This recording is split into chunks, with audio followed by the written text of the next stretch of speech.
Hello everyone, myself Himani Sharma from RPIIT campus. In today's class, I discuss about the administration of the Act and rules, Drug and Cosmetic Act and rules. There are the three parts of this administration. First is advisory, second is the analytical and executive.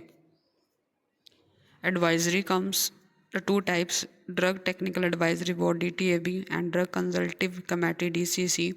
Second is the analytical. First is Central Drug Laboratory (CDL). Second is the Drug Control Laboratory in states. Government analyst. Third is executive. It's contain the licensing authority, controlling authority, drug inspectors, and custom collectors.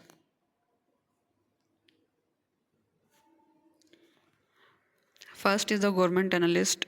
State government by notification in the official gazette appoint persons having sufficient qualifications to be government analysts for the such area in the state and in respect of such drug and classes. Next is the central government may also similarly appoint the government analyst in the respect of the such drug or third classes of drug or the cosmetics as specified.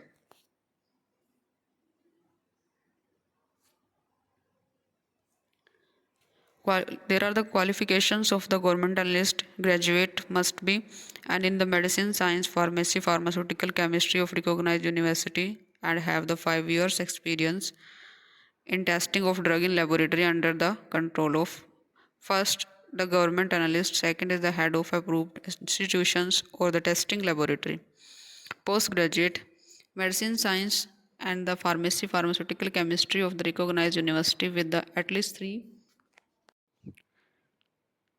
3 years experience on in the testing of the drug in a laboratory under the control of first is the government analyst and head of the approval institutions or testing laboratory. Today class I discuss about the qualification of government analyst and the government analyst. Thank you.